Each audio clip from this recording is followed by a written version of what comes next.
ವಿವಿಧ ಸಮುದಾಯ ಭವನಗಳ ನಿರ್ಮಾಣಕ್ಕೆ ಶಾಸಕ ಜಿಎಸ್ ಪಾಟೀಲ್ ಚಾಲನೆ.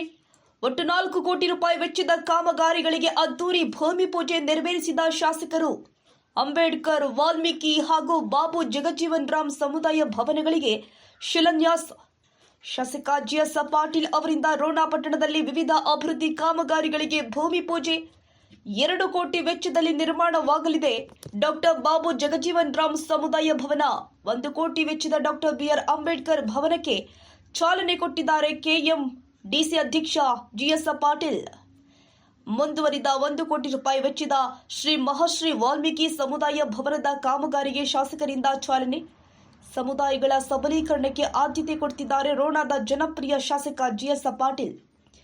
ನಮಸ್ತೆ, ಇದು ರಾಷ್ಟ್ರಕ್ರಾಂತಿ ನ್ಯೂಸ್. ಗದಗ ಜಿಲ್ಲೆಯ ರೋಣ ವಿಧಾನಸಭಾ ಕ್ಷೇತ್ರದಲ್ಲಿ ಅಭಿವೃದ್ಧಿಯ ಅಲೆ ಮುಂದುವರೆದಿದೆ.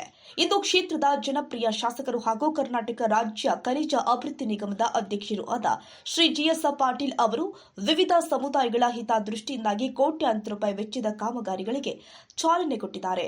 ಹೌದು, ರೋಣ ಪಟ್ಟಣ ಹಾಗೂ ರೋಗಿ ಭಾಗದಲ್ಲಿ ಇಂದು ಸಡಗರದ ವಾತಾವರಣ ನಿರ್ಮಾಣವಾಗಿತ್ತು. ಮಹರ್ಷಿ ವಾಲ್ಮೀಕಿ, ಡಾಕ್ಟರ್ ಬಿಆರ್ ಅಂಬೇಡ್ಕರ್ ಹಾಗೂ ಡಾಕ್ಟರ್ ಬಾಬು ಜಗಜೀವನ್ ರಾಮ್ ರವರ ಹೆಸರಿನಲ್ಲಿ ನಿರ್ಮಾಣವಾಗಲಿರುವ ಭವ್ಯ ಸಮುದಾಯ ಭವನಗಳ ಭೂಮಿ ಪೂಜೆ ಸಮಾರಂಭ ಶಾಸ್ತ್ರೋಕ್ತವಾಗಿ ಜರುಗಿದೆ. ಶಾಸಕ ಜಿಎಸ್ ಪಾಟೀಲ್ ಅವರು ಭೂಮಿ ಪೂಜೆ ನೆರವೇರಿಸಿ ಮಾತನಾಡಿ, ಕ್ಷೇತ್ರದ ಪ್ರತಿ ಸಮುದಾಯಕ್ಕೂ ಹಿತಕರವಾದ ಮೂಲ ಸೌಕರ್ಯಗಳನ್ನು ಒದಗಿಸುವುದು ನಮ್ಮ ಗುರಿ. ಈ ಭವನಗಳು ಕೇವಲ ಕಟ್ಟಡಗಳು ಅಲ್ಲ, ಅವು ಸಮುದಾಯದ ಸಂಘಟನೆ ಮತ್ತು ಸಾಂಸ್ಕೃತಿಕ ಕಾರ್ಯಕ್ರಮಗಳ ಕೇಂದ್ರ ಬಿಂದುವಾಗಲಿದೆ ಎಂದು ಹಾರೈಸಿದರು.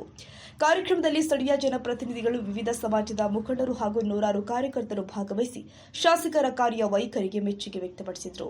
ಒಟ್ಟಲ್ಲಿ 19/4/2026 ಈ ದಿನ ರೋಣ ಕ್ಷೇತ್ರದ ಇತಿಹಾಸದಲ್ಲಿ ಒಂದು ಸುದಿನವಾಗಿ ದಾಖಲಾಗಿದೆ.